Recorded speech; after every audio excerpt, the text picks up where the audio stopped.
අයිබෝවන් සෝ අද වීඩියෝ එක කරන්න හිතුවේ මේ මොකද අද විශේෂ තත්ත්වයක් ඇති වෙලා තියෙනවා. මොකද USA නැවතත් ටැරිෆ්ස් ඒ කියලා කියන්නේ බදු චීනය වෙත පනවා තියෙන බද්ද නැවත වැඩි කිරීමක් කරලා තියෙනවා. ඒ කියලා කියන්නේ දැන් ඒක 245ක් 245ක් තරම් විශාල අගයක් දක්වා වැඩි කරලා තියෙනවා. ඉතින් ඇත්තටම කියනවා නම් මේ වෙලාවේ දැන් USA හා චයිනා අතර වෙළඳ ගනුදෙනුවක් වෙන එක සහ කරන එක ටිකක් ඉම්පොසිබල් තත්ත්වයකට පත් වෙලා තියෙනවා. ඒ කියන්නේ කරන්න බැරි තත්ත්වයකට. ඒ කියන්නේ ඒ මිලට භාණ්ඩ විකුණන්න හෝ මිලදී ගන්න බැරි තත්ත්වයක් උද්ගත වෙලා තියෙනවා. දැන් අපි බලමු මේ අලුත් තත්ත්වය නිසා දැන් රටවල් දෙක අතර මේක දැන් ඇත්තටම කියනවා නම් වෙළඳ යුද්ධයක් බවට පත් වෙලා තියෙනවා. ඉස්සර අපි දැකපු යුද්ධ තියෙන්නේ මේ ආයුධ වලින් කරන යුද්ධනේ. දැන් මේ රියල් ට්‍රේඩ් වෝර් එකක් අපිට දකින්න පුළුවන් වෙලා තියෙනවා. දැන් අපි බලමු දැන් චීනය මේකට මුහුණ දෙන්නේ කොහොමද කියලා. ඒ කියලා කියන්නේ CCP ඒ කියලා කියන්නේ Chinese Communist Party කියන එක. දැන් ඒගොල්ලෝ දැන් මේ සඳහා මේ මූණ දෙන්න මේ ජනතාව පෙළගස්සන ආකාරයක් පේන්න තියෙනවා. ජනතාවගේ කැමැත්තෙන් නැතුව මොකද චීනය ඇතුළේ දැන් මේකට විශාල විරෝධයක් එල්ල වෙනවා. මොකද මේ මිනිස්සු හම්බ කරගෙන ජීවත් වෙච්ච විදිය, කර්මාන්තශාලා ක්‍රියාත්මක වෙච්ච විදිය ඔය සියල්ලම දැන් කඩපිට ගහමින් තියෙනවා. ඉතින් චීනය ඇතුළේ විශාල විරෝධයක් මේකට එල්ල වෙමින් තියෙනවා. නමුත් චීනයේ මේ ආණ්ඩුව සෑහෙන ජනතාව කන්ට්‍රෝල් කරන ආණ්ඩුවක්. ඒ කියලා කියන්නේ මේ CCP එක. ඉතින් ඒගොල්ලෝ මේ නැගෙන විරෝධය යම්කිසි මට්ටමකින් මැඩ පවත්වන්නත් උත්සාහ කරනවා. ඒ අතරතුරේදී ඒගොල්ලෝ ප්‍රොපගැන්ඩා එකක් කියන්නේ මීඩියා උපයෝගී කරගෙන මේ මාධ්‍ය උපයෝගී කරගෙන ලොකු ප්‍රොපගැන්ඩා එකක් කරමින් මේක නිකන් ඒගොල්ලන්ට බලපාන්නේ නැති ආකාරයට පෙන්වුම් කරන්න විශාල උත්සාහයක් මේ වෙනකොට දරමින් සිටිනවා. අපි ඔක මුලදීම දැක්කා අර වීඩියෝස් කීපයක් එළියට ආවා මේ ට්‍රම්ප් අර මේ පාරේ කඩේක මොනවද කෑම වගේක් හදමින් ඉන්න එක. ඊළඟට US Vice President and the President ඒ දෙන්න මේ ඇඳුම් මහන එකක් ඔය වගේම ඒවා නම් ඉතින් විනෝදයි. මේ ඒක නිකන් විහිළුවට වගේ AI වලින් ක්‍රියේට් කරපු වීඩියෝස්. ඉතින් ඕව සංසරණය වෙන අතරතුරේ තමයි දැන් ඒගොල්ලෝ මේක ඊළඟ next level එකට ගෙනහිල්ලා තියෙන්නේ. ඒ කියලා කියන්නේ next level එකට ගෙනහිල්ලා කියලා කියන්නේ මේ දැන් ඒගොල්ලෝ දැන් මේ මම දැක්ක ඊයේ පෙරේදා වීඩියෝ එකක්. ඒගොල්ලෝ දැන් ලුයිස් විටෝන් ඊළඟට ගූචි කියලා කියන්නේ ලෝකයේ අති විශිෂ්ට වෙළඳ නාමය. ඒ කියන්නේ ෆැෂන් මාකට් එකේ කියන්නේ විලාසිතා ලෝකයේ ගූචි සහ ලුයි විටෝන් කියන ඒවාට තියෙන විශේෂ සැලකිල්ලක්. ඒගොල්ලෝ මේ කාන්තා බෑග් ඊළඟට ඔරලෝසු සපත්තු ආදී වශයෙන් විවිධ දේවල් හදනවා. ඒවා මිල ඉතාම ඉහළයි. ඒවා ඉතාම ධනවත් අය පාවිච්චි කරන භාණ්ඩ. අඩුම වශයෙන් ධනවත් කියලා පෙන්නන්න ඕන අය හරි පාවිච්චි කරන භාණ්ඩ. ඔය දෙකෙන් එකක්. ඉතින් එතකොට මේ සාමාන්‍ය උදාහරණයක් වශයෙන් ගත්තොත් එහෙම දැන් මේ ලුයි විටෝන් බෑග් එකක් හෝ ගූචි බෑග් එකක සාමාන්‍ය ලංකාවේ වෙළඳ පොලේ වටිනාකම රුපියල් ලක්ෂ 10ක් විතර වෙනවා. ඉතින් මේ දැන් චීනයේ ළඟදී වීඩියෝස් වගේක් රිලීස් කරලා තියෙනවා. ඇයි ඕගොල්ලෝ ඔච්චර ගණන් වලට ඔය බෑග් ගන්නෙ? ඒවා හදන්නේ චීනේ. ඒවට යන කොස්ට් එක මෙච්චරයි. ඩොලර් මේ ලංකාවේ මුදලින් කිව්වොත් එහෙම රුපියල් 70000ක් 80000ක් විතර යන්නේ. මට ඔය විකුණන්නේ ලක්ෂ 10ට. ඉතින් ඒවට ඊට වඩා හොඳ නැද්ද මේවා මේ චීනෙන්ම ගන්න එක කියලා. ඉතින් දැන් මේවට තමයි කියන්නේ මේ ලෝ බ්ලෝස් කියලා. ඒ කියලා කියන්නේ අපි හිතමු දැන් ගර්ල්ෆ්‍රෙන්ඩ් බොයිෆ්‍රෙන්ඩ් යාළු වෙලා ඉන්නවා. ඒ කාලෙත් දෙන්න බොහොම ආදරෙන් ඉන්න කාලේ ෆොටෝස් ගන්නවා, වීඩියෝස් ගන්නවා ඔක්කොම. නමුත් තරහ වුණාට පස්සේ අපි දැකලා තියෙන සමහර බොයිෆ්‍රෙන්ඩ්ස් ඒව ඔක්කොම මේ රිලීස් කරනවා ඉන්ටර්නෙට් එකට. ඒ අර අපි හිතමු යාළු දෙන්නෙක් තරහ වුණා කියලා අර යාළුවා කියපු ඔක්කොම රහස් ටික වටේම කියන අය ඉන්නේ. ඒගොල්ලන්ගේ අර අපි කියන්නේ පුද්ගලයෝ වශයෙන් ක්වොලිටි එක අඩු අය කියලා. ඉතින් ඒ වගේ තමයි මේ ගනුදෙනුවේදී මට මේ චීනය පේන්නේ. දැන් මේගොල්ලෝ දෙන්නම ඇමරිකාව සහ චීනය විශාල වශයෙන් ආර්ථික ලාභ ලැබුවා මේ ගනුදෙනුවේ රටවල් දෙක අතර. ඉතින් එතකොට දැන් මේගොල්ලෝ කොහොම හරි දැන් විරසක වෙලානේ තියෙන්නේ. දැන් එතකොට දැන් මේ චීනය මොනවද මේ කරමින් සිටින්නේ? ඒගොල්ලෝ මේ ට්‍රේඩ් සීක්‍රට්ස් එළියට දාමින් ඉන්නේ. දැන් ගුචි බෑග් එක ඇත්ත වටිනාකම කිව්ද ඕන අපි නම් ඉස්සර නම දන්නවා. නමුත් මම කියන්නේ පොදු ජනතාව අතරට මේ වගේ දේවල් කාන්දු වෙන්න ඉඩ හැරීම ඉතාලම නිකන් මම හිතන්නේ නිකන් ලෝ ක්වොලිටි වැඩක් හැටියට තමයි මට පේන්නේ. ඉතින් අනිත් එක දැන් මේ වගේ භාණ්ඩයක වටිනාකම තීරණය වෙන්නේ ඒ භාණ්ඩය කරන්න යන හදන්න යන නිෂ්පාදන වියදම විතරක්ම සැලකිල්ලට අරගෙන නෙවෙයි. මේ භාණ්ඩ වලට තියෙන ඒ වෙළඳ සන්නාමයට තියෙන වටිනාකම. ඉතින් ඒක මේගොල්ලෝ තේරුම් අරගෙනත් නැහැ කියන එක පැහැදිලිවම පේනවා. දැන් ලංකාවේදී මෑතකදී හොඳ උදාහරණයක් මට දෙන්න පුළුවන්. ලංකාවේ කතා බහක් ඇති වුණා මේ ගායක ගායිකාවෝ ගන්න මිල සම්බන්ධව. ඉතින් ඇත්තටම මිලක් තීරණය වෙන්නේ ඉල්ලුමට අනුව. එහෙම නැතුව මේ අපිට බනින්න බෑ අරයා ලක්ෂ 10ක් ගන්නවා සින්දු කියන්න කියලා එහෙම බනින්න බෑ. මම කැමති සින්දු කියන්න යට වුණත් මේ ඇවිල්ලා ෆ්‍රී. කවුරු මාව ගන්නෙ නෑ ඒකට. ඒ කියන්නේ මම මේ දැන් ගායකයෙක් හැටියට එහෙම මට වටිනාකමක් නෑ. අන්න ඒකයි මේ දැන් අර චීනේ දැන් මේ ප්‍රොපගන්ඩා එක කරන අයට තේරුමක් නැත්නම් මේ ලුයි විටෝන් කියන එක ගූචි කියන එක ඒගොල්ලන්ගේ වැලියු එක හදාගෙන තියෙන මේ භාණ්ඩේ වටිනාකමෙන්ම නෙවෙයි. ඒගොල්ලෝ ඇඩ්වර්ටයිස් කරන්නේ විවිධ ඒගොල්ලෝ පාවිච්චි කරන මොඩල්ස්ලා. එතකොට ඒගොල්ලෝ ඒව ඇඩ්වර්ටයිස් කරන සමාජය ඉතින් ඔය කියන සියලුම ඒගොල්ලන්ගේ ස්ටෝර්ස් පවත්වාගෙන යන විදිහේ ස්ටෝර්ස් තියෙන තැන් ඒව ඔක්කොම අරගෙන තමයි ඒගොල්ලෝ භාණ්ඩේ මිල නියම කරන්නේ. ඉතින් එතකොට මේ චීනයේ හිතනවා නම් අනේ අපිට මේකට හදන්න යන්නේ ඩොලර් රුපියල් 70000යි. ඒක නිසා මේක ලක්ෂයකට විකුණුවම අපිට ලාභයි. අරගොල්ලෝ නැත්තර නැති වෙලා යනවා කියන්නේ නැත්තර නැති වෙලා යන්නේ වෙළඳ නාමය සහ ඒ භාණ්ඩය. අන්න ඒකයි වෙන්නේ. දැන් හිතන්නකෝ තව මාස 5කින් විතර ගූචි බෑග් ගන්න ඔක්කොම මේ තුන්වෙනි ලෝකේ රටවල් මිනිස්සු ගෑනු මේ ෆුඩ් බෝඩ් එකේ එල්ලිලා වැඩට යන්න පටන් ගත්තොත් මොකද වෙන්නේ කියලා. අන්න ඒ වගේ තත්ත්වයක්. ඉතින් මේ ඒක තේරුම් නොගැනීමේ මේ විශාල ගැටලුවකුත් තියෙනවා. අනෙක් එක ඒගොල්ලන්ගේ අර එතික්ස් කියන ඒවා සහ ඒගොල්ලන්ගේ සදාචාරය සම්බන්ධ ඉතා මේ කනගාටුදායක තත්ත්වයක් තමයි මේකෙන් පෙන්නුම් කරන්නේ. ඒ විතරක් නෙමෙයි දැන් අපිට පේනවා දැන් මේ US වල තියෙනවා Black Friday කියලා එකක්. ඒ කියන්නේ ඒක විශාල වශයෙන් භාණ්ඩවල මිල අඩු කරලා විකුණන දවසක්. එදා අවුරුද්දට එක සැරයක තියෙන Black Friday කියලා කියන්නේ. ඉතින් ඒවට එදාට තියෙනවා door buster deals කියලා. කියන්නේ දොරවල් කඩාගෙන මිනිස්සුන්ට ඇතුළට ඇවිල්ලා මේ භාණ්ඩ මිල තියාගෙන යන්න හිතන තරමට price reductions කරනවා. කියන්නේ මිල අඩු කිරීම කරනවා. දැන් අපි හිතමු TV එක වටිනාකම රුපියල් සාමාන්‍ය වටිනාකම ඩොලර් 1000ක් නම් ඒගොල්ලෝ ඒක මිල අඩු කරනවා 75%කින්. ඒකට 250. එදාට මේක මිනිස්සු පොර කාලා ගන්නවා. ඒක අවුරුද්දට එකපාරක් වෙන දෙයක්. ඉතින් අපි දැකලා තියෙනවා මේ Walmart වගේ මේ Target වගේ තැන්වල ඔය Black Friday එක දවසට උදේ පාන්දර ඉඳන් සාමාන්‍ය මිනිස්සු පොලිමේ ඉන්නවා. රැස් කාගෙන දොරවල් අරපු ගමන් කඩාගෙන මිදගෙන දුවනවා. ඒ බඩු ඉවර වෙන්න කලින් ගන්න. ඉතින් ඕවයේ වීඩියෝස් යූස් කරගෙන මේ CCP එක කැම්පේන් එකක් කරනවා මේ වෙනකොට. මේ ඔන්න මේ දැන් අපි දැන් US China trade war එකක් ඇවිල්ලා තියෙන්නේ. දැන් අපි US වලට භාණ්ඩ විකුණන්නේ නැහැ. ඒක නිසා දැන් මේ තියෙන භාණ්ඩ ගන්න මේ ඇමරිකාවේ මිනිස්සු මේ පොර කනවා කියලා. ඉතින් මේක තියෙන මේ අර මං කිව්වා වගේ මේ වෙළඳාමකදී ට්‍රේඩ් සීක්‍රට්ස් කියලා දේවල් තියෙනවානේ. ඉතින් මේ ට්‍රේඩ් සීක්‍රට්ස් පවා මේ ප්‍රශ්නේ යටතේදී එළියට දාලා දැන් මේ චීනය මේ කරගෙන යන වැඩේ එච්චර මේ නිකන් අර ක්වොලිටි පැත්තේ ඒ කියන්නේ බිස්නස් කරපු පාර්ට්නර්ස් දෙන්නෙක් හැටියට ඉතාලම ලෝ බෝල් එකක් හැටියට තමයි මට පේන්නේ. හැබැයි මේක කවුරුවක්වත් වටහා ගන්න එපා මම මේ කොමියුනිස්ට් සිස්ටම් එක ඒක මේක කම්පෙයාර් කරනවා කියලා මේ ඒකේ වැරද්දක් කියලා මේක. මොකද කමියුනිස්ට් කියලා කියන්නේ ඉතාලම උසස් සමාජ තත්ත්වයක්. ඒක දැන්ට ලෝකේ අත්පත් කරගෙන ලෝකේ බොහෝ තැනක ඒක අත්පත් කරගෙන නැහැ.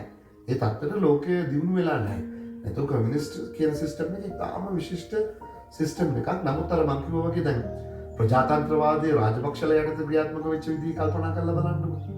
දැන් ඒක ප්‍රජාතන්ත්‍රවාදයේ වැරද්දක් නෙමෙයි. නමුත් රාජපක්ෂලා ඒක ක්‍රියාත්මක කරේ වෙනස් විදිහකින්.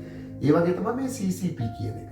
දැන් මේ චීන ආණ්ඩුව මේ සමහරක් තැන්වලදී ඒගොල්ලන්ගේ ලෝ ක්වොලිටිස් පෙන්නපු ගොඩාක් තැන් තියෙනවා. මම ඒව ගැන චුට්ටක් මේ මගේ අත්දැකීමුත් එක්ක මේ මේ කතා කරන්න මොකද මේ මගේ තියෙනවා පර්සනල් මේ අත්දැකීම් මොකද මම චීනයත් එක්ක මේ වෙළඳ ගනුදෙනු කරලා තියෙන කෙනෙක් හැටියට. ඉතින් මේ දැන් ගොඩක්ම කෙනෙක් අහන ප්‍රශ්නයක් තමයි මගෙන් මේ ඔයා කොහොමද මේ ඇමරිකාවේ ට්‍රම්ප්ට සපෝට් කර මේ ලංකාවේ මේ අනුරලට සපෝට් කරන්න කියලා. කියන්නේ NPP එකට සපෝට් කරන්න කියලා. ඉතින් ඒකට දෙන්න තියෙන සරලම උත්තරේ තමයි මම නම් කිසිම දවසක ධනවාදය හෝ සමාජවාදය හෝ වෙනත් like ලිබරල් වාදය හරි මොනවා හරි එම වාදවල එල්ලිලා ඉන්නේ නැහැ. අවසාන විග්‍රහයේදී වෙන්න ඕන මිනිස්සුන්ට සුවදායක ජීවිතයක් ගත කරන්න පුළුවන් වෙන්න ඕන. ඉතින් ඒක මොන ක්‍රමයකටද අපි ඒක සාක්ෂාත් කරගන්නේ කියන එක එච්චර විශාල ප්‍රශ්නයක් නෙවෙයි. දැන් ඇමරිකාවේ ඇතුළතදී ට්‍රම්ප් යෝජනා කරන ක්‍රියාවලියට තමයි මම සහයෝගය දීලා තියෙන්නේ. ඒ වගේම දැන් ලංකාවේ අවුරුදු 70ක් තිස්සේ මංකොල්ල කාපු රටක් වශයෙන් NPP එක ජනතා විමුක්ති පෙරමුණේ යෝජනා කරන ක්‍රියාවලිය තමයි මම සහයෝගය දීලා තියෙන්නේ. එහෙම නැතුව මේ අපි අර සමහරක් අය කියන්නේ අපි කැපුවත් කොල්ල කැපුවත් එහෙම එකක් නෙවෙයි අත්‍තරම මොකද. ඒකට කියන්නේ common sense කියලා. දැන් common sense කියන එක නැති වුණාම මිනිස්සුන්ට මොනවාක්වත් හරි තීරණයක් ගන්න බෑනේ. දැන් common sense තියෙන කෙනෙකුට පේනවා මේක UNP එක ඇවිල්ලා ශ්‍රී ලංකාවට ඇවිල්ලා විසඳන්න බෑ මේ ප්‍රශ්නේ කියලා. ඉතින් ඒ අනුව මේ තීරණය මොකක් විය යුතුද කියන එක common sense සම්බන්ධ ප්‍රශ්නයක්. ඉතින් එහෙම නැතුව මේක වාද විවාද කරගෙන දඟලන්න ඕන කාරණයක් නෙවෙයි. අනිත් එක දැන් අපි දැන් මම ජනතා විමුක්ති පෙරමුණ බේස් වෙලා තියෙන සමාජවාදය ඒ හරහා කොමියුනිස්ට් වාදය හරහා කරා යන ගමනකට. ඉතින් සමහරක් දේවල් අමුමුවේම ලංකාවට ඒවා ඉම්ප්ලිමන්ට් කරන්න ගියා නම් සෑහෙන අපහසුතාවයකට මුහුණ දෙන්න ඉඩ තිබුණ ආණ්ඩුව විතරක් නෙවෙයි ජනතාව. නමුත් මේ ඉතාම සූක්ෂම විදිහට මේ වෙනකොට මේ ආණ්ඩුව මේ ඒ හැම දෙයක්ම හරියට බැලන්ස් කරගෙන ඉතාම මේ සුපිරි ගමනක් යනවා කියන එක මට නම් පේන්න තියෙන දෙයක්. ඒ කියලා කියන්නේ common sense පැත්තෙන් ඇත්තටම අනුව අන්තිම ප්‍රශංසනීයයි. දැන් ඔය සමහරක් අය කතා කියන්නේ ඔය දැන් අම්මෝ මේගොල්ලෝ මේ සමාජවාදය කතා කරේ මේ ඒ වුණාට උඩ කාර්වල යනවා කියලා ඒ පිස්සෝ. සමාජවාදයේ ඉන්න මිනිස්සු මේ පයින් බඩ ගන්න ඕනේ කියලා කොහෙවත් කතාවක කොහෙවත් තැනක ලියවිලා නැහැ. එතකොට දැන් මම ඇත්තටම දැන් මේ ආණ්ඩුව ගැන මේ තාම සන්තෝෂ වෙච්ච අවස්ථාවක් තමයි ඒ දැන් අනුරගේ පළවෙනි රාජතාන්ත්‍රික ගමන හැටියට එයා චීනය තෝරා නොගෙන ඉන්දියාව තෝරගත්ත එක. ඒකෙන් පේනවා දැන් කවුරු කොහොම කිව්වත් මේ ආණ්ඩුවට ජාත්‍යන්තර සම්බන්ධතා සම්බන්ධයෙන් කිසිම අවබෝධයක් නැහැ. මේගොල්ලෝ ආවොත් මෙහෙමයි වෙන්නේ කියලා. ඒගොල්ලන්ගේ තියෙන සූක්ෂම මේ ආණ්ඩුව කොච්චර ඒ සම්බන්ධව ඉදිරි දැක්මක් මේගොල්ලන්ට තියෙනවද කියන එක මට නම් ඒ ගමනෙන්ම පැහැදිලි. ඒ විතරක් නෙවෙයි සමහරක් අය කිව්වනේ දැන් මේ ආණ්ඩුව ආවොත් එහෙම මේ මොනවද ඉවරයි මේ පන්සල් ටික ඉවරයි බුද්ධ ආගමක් ඉවරයි. ඉතින් බලන්නකො දැන් මේ ආණ්ඩුව කරගෙන යන වැඩපිළිවෙල තුල කොච්චර ලස්සනට කිසිම ආගමික ගැටලුවක් ඇති නොවන ආගම් අතර ප්‍රශ්න ඇති නොවන විදියට ලස්සන දරදා දැක්මක් පවා සංවිධානය කරලා තියෙනවා. ඉතින් ඒක නිසා මට පේන්නේ අනික මම මේ ගියොල්ලන්ගෙන් සෑහෙන පිරිසක් පෞද්ගලිකව දන්න හඳුනන මිනිස්සු ඒගොල්ලෝ හරීම ඉතාම විචක්ෂණශීලී බුද්ධියක් තියෙන පිරිසක් තමයි මම ආශ්‍රය කරපු මිනිස්සු. ඒකට හොඳ තර්ක ඥානයක් තියෙනවා. ඒ වගේම බොහොම down to earth කියලා කියන්නේ පොළොවේ පය දාලා ඉන්න ඉතාම මේ අවංක කණ්ඩායමක්. ඉතින් ඒක නිසා මම ඒක කියන්න බය වෙන්නේ නැහැ කොතනවත්. මොකද ඒ ක්‍රෙඩිට් එක මේ මිනිස්සුන්ට යන්න ඕන. මම මේ අතරින්ම මේ පොඩි තව දෙයක් මේකට එකතු කරගෙන යන්න මේ ප්‍රෙඩික්ෂන් එකක් ඒක නනාවේ කිය මේ දැන් ඉස්සර නම් අපි JVP එකට කවුරු හරි බනින්නාම Facebook එකේ හරි වෙන කොහේ හරි අපි ඒකට උත්තර දෙමු. Facebook එකේ නම් Facebook එකෙන් කමෙන්ට් එකක් හරි දානවා. දැන් නම් මාත් එක කියන්නේ නැහැ මම උත්තර දෙන්නේ නැහැ. මොකද දන්නවද දැන් ඒකට හේතුව? දැන් එහෙම මේ පරිස්සම් කරන දෙයක් නැහැ. මොකද මේක අවුරුදු 10ක්. මම කොහෙන්ද සටහන් කරලා තියාගන්න අවුරුදු 10කටවත් අඩුම වශයෙන් මේ ආණ්ඩුව වෙනස් වෙන්නේ නැහැ. ඉතින් ඒ මොකද දැන් ඕනම ලෝකයේ ආණ්ඩුවක් ගත්තොත් එම බලයෙන් පිරියන එක තමයි වෙන්නේ. ඒක තමයි ලෝක සත්‍යය. ඉතින් ඒ ගත්තත් මගේ අවම ටාගට් එක මේගොල්ලෝ අවුරුදු 10ක් ඉන්නවා. බලේ. ඒක කියන්නේ ජනතා කැමැත්ත ජනතා ආශිර්වාදය ඇතුව. ඉතින් මේ වෙනකොට ඔය සජිත්ලා ඊළඟට මේ කවුද අපේ පෙරටුගාමී ඉන්නේ රෝන් ට්‍රැක් එකකින් ඉන්නේ. මේ වගේ ආණ්ඩුවක් බීට් කරන්න මේ ඔය මේ වොයිස් කට් දීමේ චූටි ප්‍රශ්න ගැන කතා කර මේ දවස් දෙකක්වත් පවතින්නේ නැති තර්ක ඉදිරිපත් කර ඉඳලා හරියන්නේ නැහැ. ඒගොල්ලෝ මේ ක්‍රමයට අනුගත වීම තුලින් විතරයි මේගොල්ලන්ට වඩා මේ ජනතාව ආකර්ෂණය කරගන්න පුළුවන් වෙන්නේ. මේ යන ලයින් එකේ ඉඳගෙන තමයි ඒක කරන්නේ. ඔය කියන අනිත් ට්‍රැක් වල ඉඳලා මේ පරණ කතන්දර ඔක්කොම ඉවර වෙලා තමයි ලංකාවේ මේ ආණ්ඩුව ඇවිල්ලා තියෙන්නේ. දැන් මේක ගැන කතා කරන්න ගියොත් එහෙම තමයි අපිට මේක ගැන කතා කරන්න වෙන්නේ. ඒක නිසා දැනට ඒ ඇති මේ අර මම කිව්වා වගේ මේ දැන් අපි බලමු මේ ප්‍රශ්නේ දැන් ඇතුල් පැත්ත.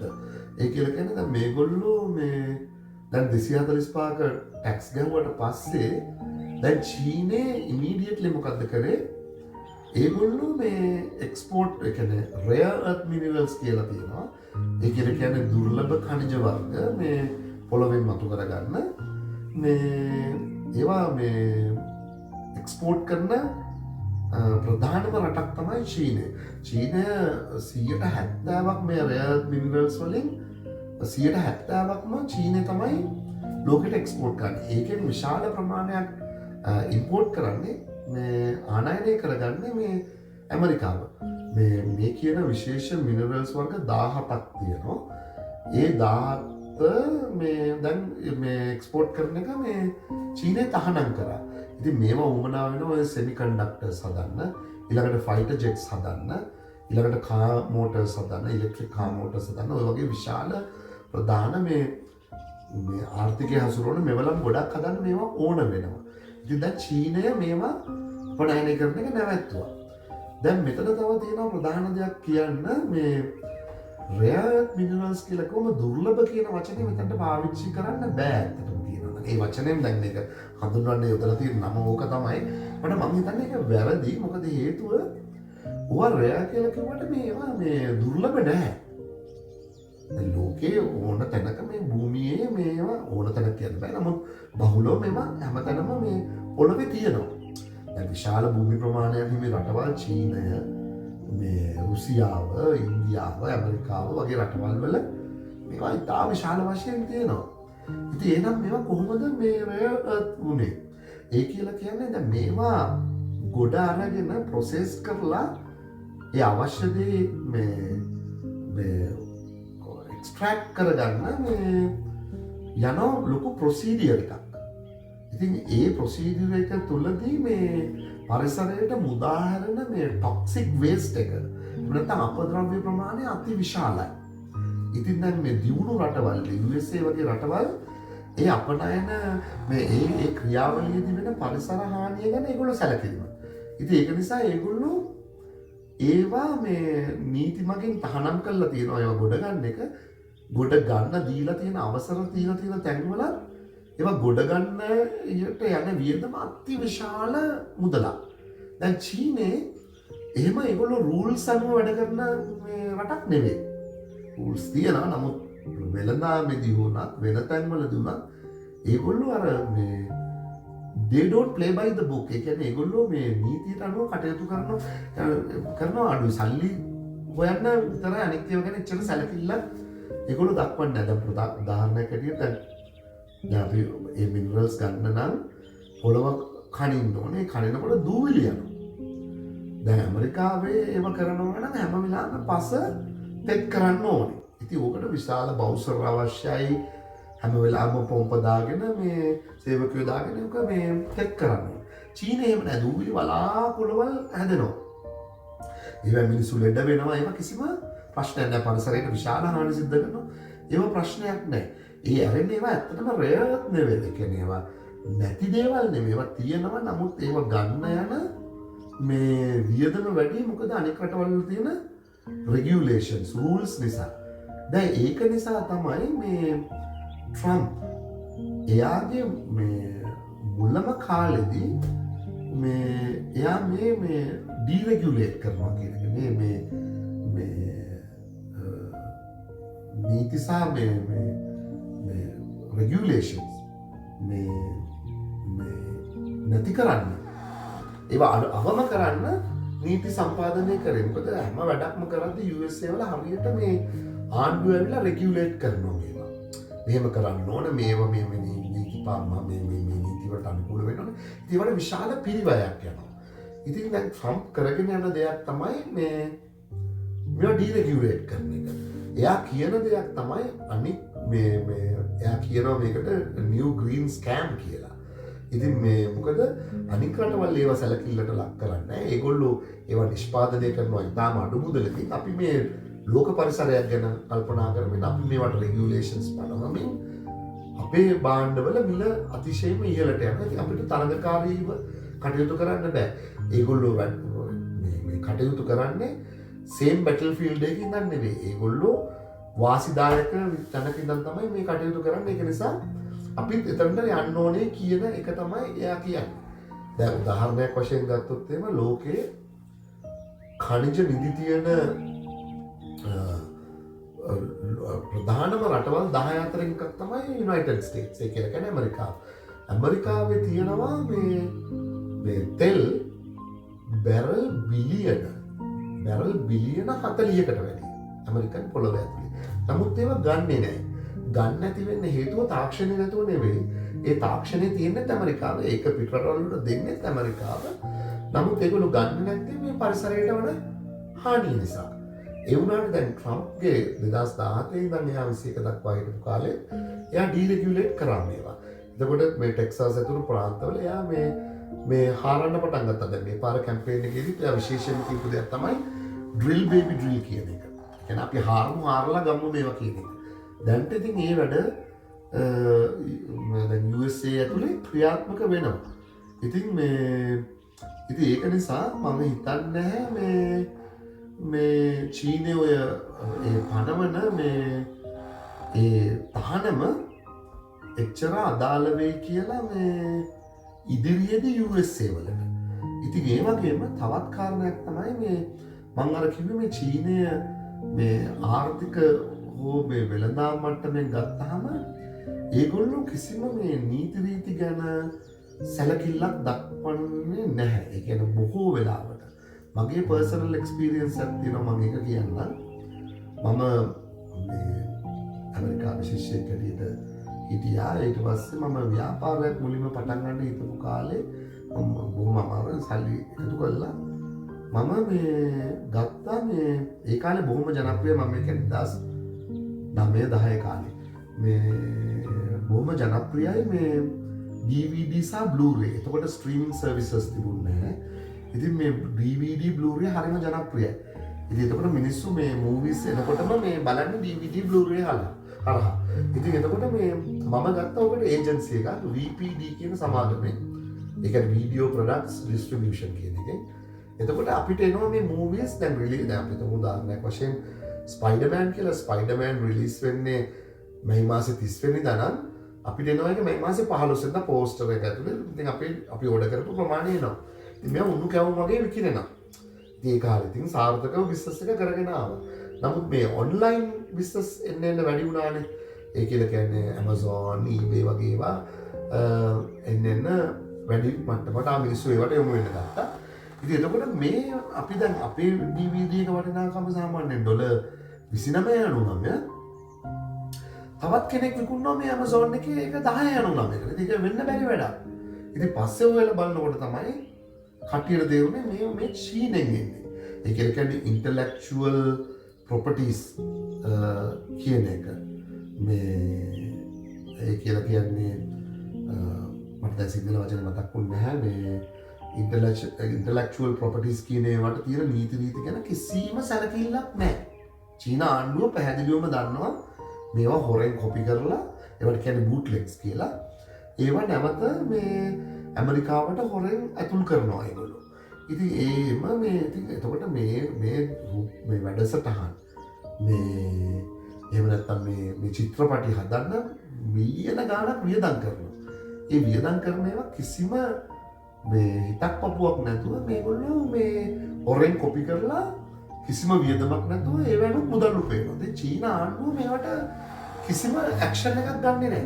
දැන් මේ කතා දැන් මේ වෙනකොට ඇමරිකාවේ මේ ස්ට්‍රීමිංగ్ සර්විසස් ඇති වෙලා තියෙන නිසා ඒ කියන්නේ Netflix, Hulu මේ වගේ මේ ස්ට්‍රීමිංగ్ සර්විසස් වලින් මිනිස්සු දැන් මේ DVD තැටි අරගන්නේ නැහැ. ඒගොල්ලෝ ස්ට්‍රීමිංగ్ සර්විසස් හරහා තමයි මේ චිත්‍රපටි නරඹන්නේ.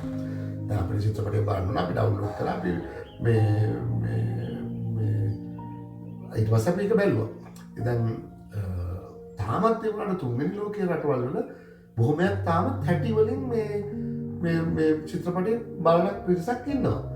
තාමත් මේ අද මේ කතා කරන මොහොත වෙනකොටත් මේ චීනයෙන් මේ හොර වැඩේ කරනවා. දැන් ඔයගොල්ලෝ ගිහිල්ලා බලන්න මේ Alibaba කියන වෙබ්සයිට් එකට හරි නැත්නම් DHgate කියන එකට හරි ගාලා බලනවා කැමති මූවි එක නම ඒකේ හොර කොපිය එතන තියෙනවා. ඉතින් චීන ආණ්ඩුව මේවට කිසිම දෙයක් කරන්නේ නැහැ. ඉතින් මේ බුද්ධිමය දේවල් මේ intellectual properties කියලා කියන්නේ මේ ඒවට මේ ඒවා අමුවේ හොරකම් කරනවා. ඉතින් එහෙම මේ තමයි මේ චීනය කටයුතු කරන්නේ. ඒක නිසා මේ චීනය අපි හිතන තරම් මේ සාන්තුවර කියන එක වැරදි කියන එකයි මම මේ පෙන්වන්න උත්සාහ කරන්නේ. ඉතින් එතකොට දැන් ඊළඟ කාරණාව තමයි මේ සමහරක් අය මේ දැන් මේ ළඟදී දැන් ට්‍රම්ප් එයාගේ ටැරිෆ්ස් වලින් මේ දැන් එයා පෝස්ට් එකක් කරානේ. ඒ කියන්නේ ඒක නැවැත්තුවනේ රටවල් 75කට. එයා ඒකට කිව්ව හේතුව තමයි මේ රටවල් 75ක මිනිස්සු මේ සාකච්ඡාවට කැමති. මේ ඒගොල්ලෝ මේ සාකච්ඡාවට කැමති. ඒක නිසා අපි මේක නවත්තනවා. ඒගොල්ලොත් එක්ක තනිතනම අපි මේක නෙගෝෂিয়েට් කරනවා කියලා. හැබැයි චීනට නැවැත්තුවේ නැහැ. ඒතකොට මම දැක්ක ලොකු බෑක්ලෑෂ් එකක් මේ ඉන්ටර්නෙට් එක ඇතුළේ දෙනවා. අන්න දැන් ට්‍රම්ප් ආයේ යා කියපු එක රිවර්ස් කරගන්න උනා එහෙම මේව කියලා. ඉතින් ඇත්තටම කියනවා නම් මේ ඒක නෙවෙයි ඇත්තටම උනේ. දැන් ට්‍රම්ප් කියන පුද්ගලයා ඇවිල්ලා ඉතාම සූක්ෂම මේ වෙලෙන්දෙක්. එයා ඇත්තටම කියනවා බිලියනපතියෙක්. එයා මේ ඩීල් මේකර් කෙනෙක්. ඒ කියලා කියන්නේ මේ එයාට ඒ හැකියාව හොඳට තියෙන කෙනෙක්. ට්‍රම්ප් මේ චීනයේ සහ ඇමරිකාව අතර තියෙන මේ ට්‍රේඩ් ඩෙෆිසිට් එක ගැන කතා කරේ 1970 ගණන් වලදී. දැන් ඕනනම් YouTube එකට ගියොත් මේ වීඩියෝ තාම තියෙනවා. ඊළඟට එයා පොතක් ලිව්වා Art of the Deal කියලා. ඒක 1987 මම හිතන්නේ ලිව්වේ. ඔව් 1987 ඒ පොත සති 13ක් මේ ඇමරිකාවේ තියෙනවා New York Times best selling books list එකක්. ඒ ලිස්ට් එකේ සති 13ක් නම්බර් 1 පොසිෂන් එකේ හිටියා. සති 48ක් New York best selling books list එකේ සති 48ක් මේ පොත තිබුණා. ඉතින් ඒක මේ ලෝකේ තාම මේ වෙළඳ ගනුදෙනු සම්බන්ධයෙන් ඇත්තටම කියන අත්පොතක් හැටියට පාවිච්චි කරන්න පුළුවන් පොතක්. මම ඒක කියවලා තිනවා. තාම විශිෂ්ට මේ පොතක් හැටියට මම දකිනවා ඒක. ඉතින් ඒක කියවලා නැත්නම් කියවලා බලන්න ඒක හරිය වටිනවා. ඉතින් මම කියන්නේ ට්‍රම්ප් ඇත්තටම මේ ටැරිෆ් ගනුදෙනුවේදී මේ ට්‍රම්ප් ඒක ඇත්තටම පාවිච්චි කරේ මේක ඩීල් එකක් හැටියට. ඩීල් මේකින් ටූල් එකක් හැටියට. මේ අනෙක් රටවල් ඇත්තටම කියනවා නම් ට්‍රම්ප්ගේ ඉලක්කය උනේ නැහැ. එයාගේ ඇත්තම ඉලක්කය උනේ චීනය සහ කැනඩාව. කැනඩාව ඉලක්කය උනේ භූමිය වශයෙන් එයා ඒ කාලේ ඉඳන්ම කියපු දෙයක් තමයි මේ භූමිය විශාලත්වයට අනුව තමයි ඉස්සරහට මේ රාජ්‍යයන් වල බලය ගොඩ නැගෙන්න කියන එක අනුව ඒක අපිට තම උදාහරණ පේන්න තියෙනවා. චීනය, රුසියාව, ඉන්දියාව, ඇමරිකාව ගත්තාම මේවා භූමියෙන් ඉතා විශාල රටවල්. ඉතින් එයා කල්පනා කරනවා ඉදිරියේදී ඇතිවෙන මේ බලතුලනය පවත්වාගෙන යන්න මේ කැනඩාව මේ ඇමරිකාවට එකතු කරගන්න ඕනේ කියන එක. ඒ අනුව තමයි මේ කැනඩාවත් එක්ක හැප්පෙන වැඩේ වුණේ. ඒ අරුණාම චීනය සම්බන්ධයෙන් යාට තිබුණා ඒ කාලේ නම් ප්‍රශ්නයක්. ඒ කියලා කියන්නේ චීනයත් එක්ක තියෙන ඩෙෆිසිට් එක වැඩි කියන එක. ඒ වගේම කර්මාන්ත නැවත රටට ගන්න ඕනේ. අතරම රියල් ෆයිට් එක තියෙන්නේ මේ චීනයයි ඇමරිකාවයි අතර. නැතුව මේක මේ ඇමරිකාව පිට රටවල් වලට දාපු ටැරිෆ්ස් මේ ඇත්තටම කියන එයා ඒක පාවිච්චි කරේ ටූල් එකක් හැටියට. මට පේන්නේ. ඉතින් මේ ඇමරිකාව මේ චීනයේ දැන්ට මේ ඇති වෙලා තියෙන ප්‍රශ්නය. ඒ කියලා කියන්නේ මේ ආර්ථික වශයෙන් ඒගොල්ලන්ගේ ඇත්තටම කියනවා හවුසින් බබල් එක බර්ස්ට් වෙලා දැන් අවුරුදු ගාණක් වෙනවා. චීනයේ ඉකොනොමි එක බලන් ඉඳද්දි දැන් ස්ලෝ ඩවුන් වෙගෙන යන කාලයක්. ඒක මේ ටෙරිෆ්ස් නිසා වෙච්ච දෙයක් නෙමෙයි. ඔයගලන්ට බලන්න පුළුවන් මම මේ අද ඇති වෙන්න තියෙන තත්ත්වය අද ඇති වෙලා තියෙන තත්ත්වය 2015 දී 2015 දී මම Facebook post එකක් දැම්මා. මම ඒක මේ වීඩියෝ එකේ යට link එකේ දාන්නම් බලන්න. මම මේ ප්‍රශ්නය චීනයට එනවා කියන එක ඒ කාලෙදි කියලා තිබ්බා. දැන් මේ ප්‍රශ්නය රියල් විදියට දැන් චීනයට මුහුණ දෙන්න මේ සිද්ධ වෙලා තියෙනවා. මම හිතනවා මේ ප්‍රශ්නය සෑහෙන දුරට චීනයට ඉදිරියට බලපාන්න ඉඩ තියෙනවා කියලා. හරි? ඉතින් ඒක නිසා ඒක ගැන අවධානය යොමු කරන්න. දැන් මම තව දෙයක් විශේෂයෙන්ම කියන්න ඕන එකක් තමයි අපේ මහාචාර්ය නිර්මාල් රංජිත් දේවසිරි මහත්තයා ඊයේ පෙරේදා වීඩියෝ එකක් කරලා තියෙනවා. ඒක හරි වැදගත් වීඩියෝ එකක්. ඒක බලන්න. ඒක ඉන්ටරෙස්ටිං එකක්. මම බැලුවා ඒක. විනාඩි 45 50ක් තියෙන එකක් මම හිතන්නේ. ඒකේ එතුමා සෑහෙන කරුණු රාශියක් කතා කරනවා. දැන් නිර්මාල්ට තියෙන ලොකු ප්‍රශ්නයක් තමයි නිර්මාල් කියන්නේ ඇත්තටම මගේ ගුරුවරයෙක්. අපි අතර ලොකු වයස පරතරයක් නැහැ. මම කැම්පස් එකට ඇතුල් වෙනකොට එයා මම හිතන්නේ ස්ටාෆ් එකට ජොයින් වෙච්ච ගාම ඒ කියන්නේ පාස් අවුට් වෙලා වැඩිම ලකුණු ගන්න අයට ස්ටාෆ් එකට ජොයින් වෙන්න අවස්ථාවක් හම්බ වෙනවා. ඉතින් එතකොට එයා ලෙක්චර් කරන්න පටන් අරන් තිබුණු කාලේ එතකොට අපි මේ කැම්පස් එකේ එයා මගේ ඉන්ටර්නැෂනල් රිලේෂන්ස් සබ්ජෙක්ට් එකේ එක විෂයක් එයා උගන්වපු ගුරුවරයෙක්. ඉතින් ගැනීම් ගැන නම් ඉතින් මේ කියන්න දෙයක් නැහැ. අපි ඉතාම නිරසයි. ඒක ඇත්ත කියන්න බෑනේ. ඉතාම නිරස ඔය කියෝගෙන යනවා මේ පොත්වල තියෙන දේවල්. හැබැයි අපරාධ කියන්නේ අන්තිමට කියනවා මේ පොතේ තමයි මේ කරුණු ටික තියෙන්නේ කියලා. ඉතින් ඒ කාලේ අපි මම ගුරුවරයෙක් කියන්නේ ටියුෂන් ගුරුවරයෙක් හැටියට වැඩ කරා. ඉතින් ඒක නිසා මම පන්ති කර හිටිය මිසක් මම වැඩි කැම්පස් එක උනන්දු වෙන්නේ නැහැ. ඉතින් මම යන්නේ කැම්පස් එකේ විභාගයේ ඔන්න මෙන්න තියෙද්දි තමයි අන්තිම සුමාන දෙකේදී ගිහිල්ලා යාළුවෝගෙන් පොත් නෝට්ස් ඉල්ලගෙන ලයිබ්‍රරියට ගිහලා පොත් ටිකක් උස්සගෙන ආවිල්ලා ඔය ටික කියවලා තමයි විභාගෙට ලියන්නේ. ඉතින් නිර්මාල්ගේ විෂයත් ඔක කිසි ගැටලුවක් නැහැ. හොඳට පාස් වුණා. හේතුව ඉතින් පන්තියේදී ඔහේ අනේක තමයි කරන්නේ. ඉතින් මම දකින ලොකු ප්‍රශ්නයක් තමයි නිර්මාල්ගේ තියෙන එයාට බුක් ස්මාර්ට්. එයා හරි බුක් ස්මාර්ට් කෙනෙක්. ඒ කියලා කියන්නේ එයා පොත්පත් රාශියක් ඇසුරු කරලා සෑහෙන දැනුමක් තියෙන. හැබැයි එයා ස්ට්‍රීට් ස්මාර්ට් කෙනෙක් නෙමෙයි. ඒ කියලා කියන්නේ සමාජයක ගැටිලා වෙළඳාම් කරලා ප්‍රශ්න වලට නිකන් ඒ කියන්නේ සේවක ප්‍රශ්න විසඳලා එහෙම මුකුත් අර ඒ කියන්නේ ප්‍රැක්ටිකල් නොලෙජ් එක මම දන්නේ නැහැ. හරියට කියනවා මම එහෙම කියන එකත් අසාධාරණයි. එහෙම මට පේන්නේ නැහැ. ඉතින් ඒක නිසා දැන් එයා මේ වීඩියෝ එකේ එයා ලොකු ප්‍රෙඩික්ෂන් එකක් කරනවා මේක ඇමරිකාවේ අවසානයේ කියලා. දැන් ට්‍රේඩ් වෝ එකක් යනවා. මේක ඇමරිකාවේ කන්සෙප්ට් එකට විරුද්ධයි ඒ අනුව මේක ඇමරිකාවේ අවසානයේ වෙන්න පුළුවන් කියන එක තමයි එයාගේ වීඩියෝ එකේ අවසානයේ හරය. දැන් මම මේ කරන වීඩියෝ එකේ මම කියන්න හදන්නේ ඒක අනිත් පැත්ත. දැන් අපිට බලන්න පුළුවන් මේකේ අවසානයේ මේ මහාචාර්යතුමාගේ මතයද හරියන්නේ මම මේ කියන එකද කියලා. මොකද මම මේ කියන්නේ ප්‍රායෝගිකව වෙළඳ ගනුදෙනු වලට සහභාගී වෙච්ච කෙනෙක් හැටියට. ඒ කියන්නේ මම ලොකු ඩීල් මේක කෙනෙක් කියන එක නෙමෙයි. මම හැබැයි මේගොල්ලොත් එක්ක බිස්නස් කරලා තියෙනවා. සාමාන්‍ය මට්ටමේ බිස්නස් කරලා තියෙනවා. ඉතින් ඒ වෙලාවේදී මම දන්නවා චීනයේ තියෙන වීක්නසස් මොනවද, අපනයනයේදී තියෙන ප්‍රශ්න මොනවද, ඒගොල්ලන්ගේ ආර්ථිකය කොයි විදිහට හැසිරෙන්නේ, ඔය කියන දේවල් සම්බන්ධයෙන් සෑහෙන අධ්‍යයනයක් තියෙනවා. ඉතින් ඒක නිසා මට කියන්න පුළුවන් දැන් ඒ වීඩියෝ එකත් බලන්න. ඒක හරිය වැදගත් වීඩියෝ එකක්. ලස්සන කරලා තියෙනවා ඒක. ඉතින් ඒක පොඩ්ඩක් අහුම්කම් දෙන්න. මොකද මම කියන්නේ මෙතන හාත්පසින්ම වෙනස් අදහසක් මම කියන්නේ. ඉතින් ඒකත් පොඩ්ඩක් හොයලා බලන්න. ඊළඟට ඉතින් ඒක නිසා මම හිතන්නේ මේ වෙළඳ යුද්ධයේදී අවසාන වශයෙන් වෙන්නේ චීනයට ඒගොල්ලෝ කරගෙන ආපු වැඩපිළිවෙල ඉස්සරහට කරගෙන යන්න බැරි වෙන එක. මොකද අති විශාල කාර්මිකව යැපෙන මේ ශ්‍රමය විකුණලා යැපෙන විශාල ප්‍රමාණයකට රැකියා හිමි වෙන නියමිතයි. ඉතින් ඒක නිසා ඒක වෙන්නේ නැහැ. හැබැයි අනිත් පැත්තෙන් ඇමරිකාව මේකට මුහුණ දෙන්න මම පළවෙනි වීඩියෝ එකේදී කියපු දෙයක් තමයි මේ ඇමරිකාවේ දැන් මේ වෙනකොට විශාල වශයෙන් ඩිපෝටේෂන්. ඒ කියලා කියන්නේ මේ ලීගල් නැතුව ඉන්න අයව මේ ඇමරිකාවේ පිටුහල් කරන වැඩක් තියෙනවා. හැබැයි දැන් අර මම කිව්වා වගේ මේ චීනයේ අපනයනය අත්හිටුවට පස්සේ ඇමරිකාවේ මේ නිෂ්පාදන පටන් ගන්න නම් entry level jobs කරන්න පිරිසක් ඉන්න ඕන. දැන් ඇමරිකන් අය සෑහෙන කම්මැලි.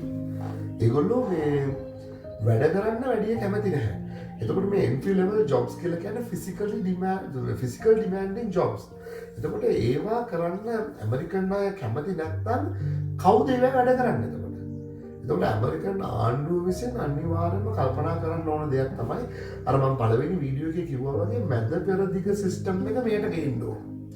ඒ කියලා කියන්නේ මිනිස්සුන්ව මේ contract basis මේ වැඩට ගන්න පුළුවන් වෙන්න ඕන. අවුරුද්දක් හරි දෙකක් හරි කොන්ට්‍රැක්ට් එකකට ඒගොල්ලෝ ඇවිල්ලා වැඩ කරලා ඒගොල්ලෝ නැවත යන්න. දැන් මගේ හොඳ යාළුවෙක් ඉන්නවා. එයා මේ මහාචාර්යවරියක් මෙහෙ ඉන්න. මම එයාත් එක්ක ඕක කිව්වා. මෙයා ඉන්නකෝ ඒක හරියන්නේ නැහැ වුණාට මොකද ඒ නාය කවුරක්වත් යන එකක් නැහැ කියලා. මේ ඇවිල්ලා ඉඳී කියලා. ඉතින් මම කියන්නේ මෙහෙමයි. දැන් රටක නීතියක් ක්‍රියාත්මක වෙන්න ඕන. දැන් එහෙම නැතුව ඉතින් අපිට නීතිය ක්‍රියාත්මක වෙන්නේ නැහැ කියලා අපිට සාර්ථක වැඩක් ඉම්ප්ලිමන්ට් නොකර ඉන්න බෑනේ. දැන් නීතිය දැන් ඒක නීතිමය සම්බන්ධ ප්‍රශ්නයක්. මම යෝජනා කරන වැඩපිළිවෙල ඒක ඒ වැඩේට හරි. නමුත් ඒක කරන්න බැරි හේතුව අහම්පස් මිනිස්සු යන්නේ නැති එක නේද? ඒකට නීතියක් තියෙනවා. එහෙනම් ඒ නීතිය ක්‍රියාත්මක කරන්න. ඒ කියන්නේ පිටුවහල් කිරීමේ නීතිය ක්‍රියාත්මක කරන්න ඕන. ඉතින් එහෙම නැතුව ඒක නීතිය ක්‍රියාත්මක කරගන්න බෑ. ඒක නිසා අපිට මේක කරන්න බෑ කියන එක මම හිතන්නේ හරි කියලා. හැබැයි ඉමිග්‍රේෂන් සම්බන්ධව ට්‍රම්ප් මේ වෙලාවේ කරගෙන යන වැඩේ අතිසාර්ථකයි. ඒක ඉතාම සාර්ථක. කවදාකවත් නොවිරු මට්ටමකින් ඒක සාර්ථක වෙලා තියෙනවා. ඉතින් ඒක නිසා මම හිතනවා ආණ්ඩුවක් වශයෙන් මේගොල්ලෝ කල්පනා කරයි කියලා අර කොන්ට්‍රැක්ට් බේසිස් පිටරටවල මිනිස්සුන්ට අර මේගොල්ලෝ කරන්න කැමති නැති රස්සාවල් වලට පිටරට ඉන්න මිනිස්සුන්ට එන්න ඉඩ දෙන්න. ඒක කරේ නැත්නම් යම්කිසි ගැටලුවකට යන්න පුළුවන් කියන එක පැහැදිලි. දැන් ඔන්න ඔය කියන කාරණා ටික තමයි මට කියන්න ඕනේ මේ අලුත් ඩෙවලොප්මන්ට් එක සම්බන්ධයෙන්. ඒ වගේම මට මේක මේ කොහේ හරි මේ තියෙන්න ඕන නිසා මම මේක පොඩ්ඩක් ඉංග්‍රීසියෙන් කියන්න විශේෂයෙන්ම මේක මේක නම් කවුරක්වත් මේ චීනයේ හෝ පිටරට මිනිස්සෙක් බලන එක නෑ. මම ඔය Facebook එකකින් 10-15 දෙනෙක් කරෙන්න. නමුත් අඩු ගානේ මේක කොහේ හරි තැනක තියෙයි කියලා බලාපොරොත්තු මම පොඩ්ඩක් ඉංග්‍රීසියෙන් කියන්න. මොකද මේ චීනේ මිනිස්සුන්ට සහ මේ චීනයේ ඔෆිෂියල් කවුරු හරි මේක බැලුවොත් මට හිතෙනවා මේක ඒගොල්ලෝ මේ හිතන විදිය මේ වෙනස් කරන්න මේ මම අදහසක් ඇරෙවි යෝජනා කරන්න කැමතියි. right? ඒක නිසා මම මුලින්ම කියන්න මම ඒක ඉංග්‍රීසියෙන් කියන්න. China needs to stop talking about raising tariffs. We don't need emotional arguments or prideful confrontations anymore. Look at the facts clearly. Look at the facts, right? So the United States has 350 million people, but Americans control 1/3 of global spending. For every $3 spent worldwide, one comes from America. The European Union has 450 million people there, but their spending doesn't match America. China has 1.4 billion people. Chinese people work day and night to produce goods. Yet, China's consumer spending is only 1/5 of America's spending. That's the truth. Those are the figures. These numbers speak for themselves.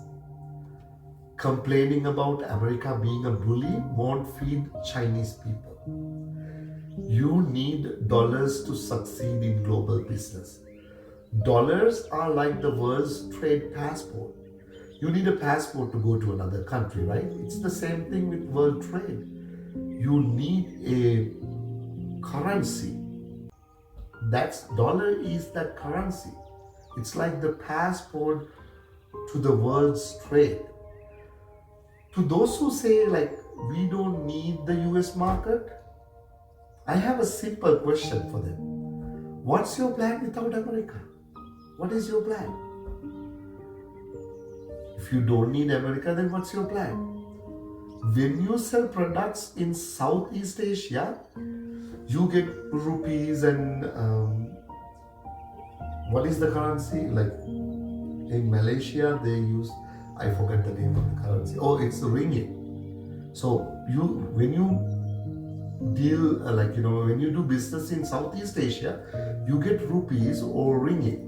That's Malaysian currency, right? And then when you sell products in South America, you get pesos, right? So when you get pesos or ringgit or rupees, you have to exchange that money to dollars, right? So the exchange rates alone can drain your profits.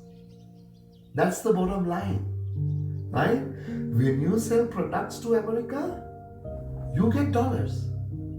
Dollars mean profits and stability. That's what dollars mean, right? So I don't know how you guys looking at this, but these are actual things. When the market, like even with the Ukraine war, the US dollar is strong. It is still the world's reserve currency. Without access to the dollar, you cannot fully trade globally. Forget talking about shifting trade to Asia or Africa. Because I know there is a buzz going on, okay, we will sell those items to Asia or Africa. How can Africa buy your appliances when many African regions lack electricity? They don't have electricity in some parts of the country. India is the same, but India looks promising. Under Modi's leadership, they're doing really good in India. But when it comes to trade, because I have this experience, because the Indian people, they always slow when it comes to payments.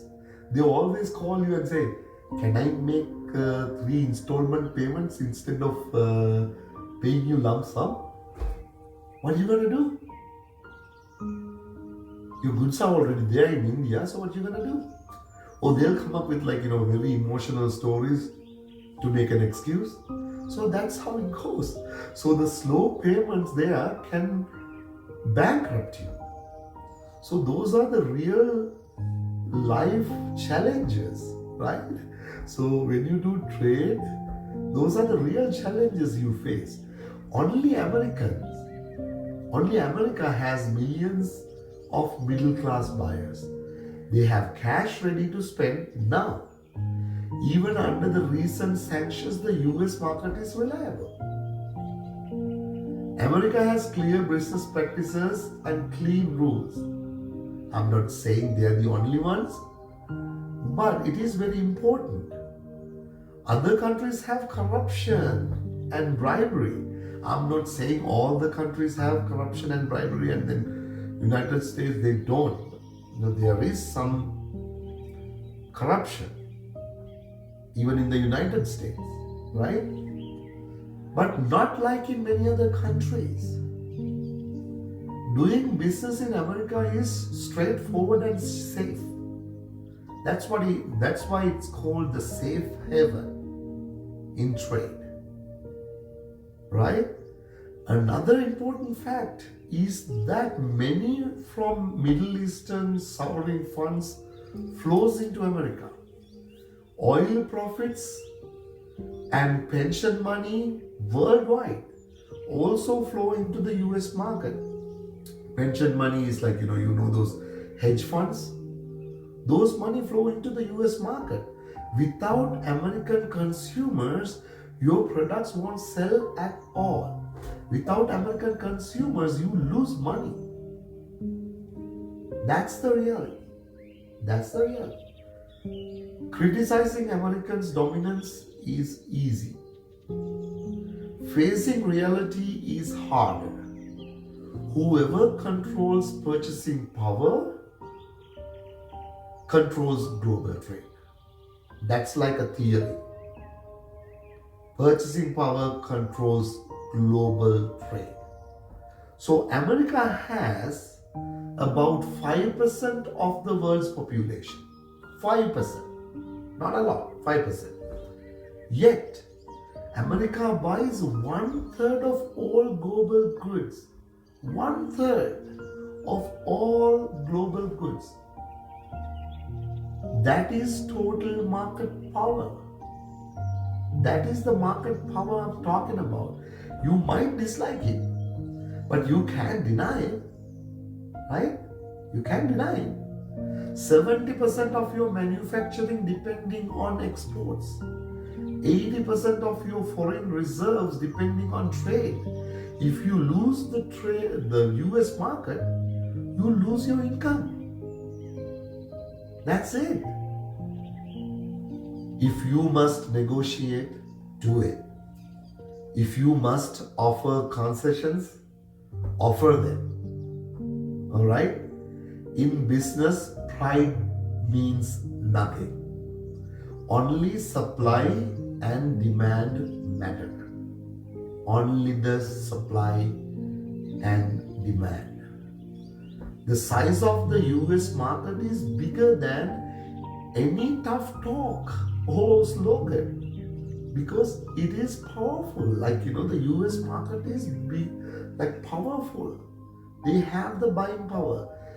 Instead of fighting, earn money under the current circumstances. Fill your pockets with dollars first. After you become strong, you can talk about changing the rules. Until then, talking tough, just noise without meaning. Alright? That's a message to my friends in China. Alright. So, we'll see you again. Have a good one. Bye.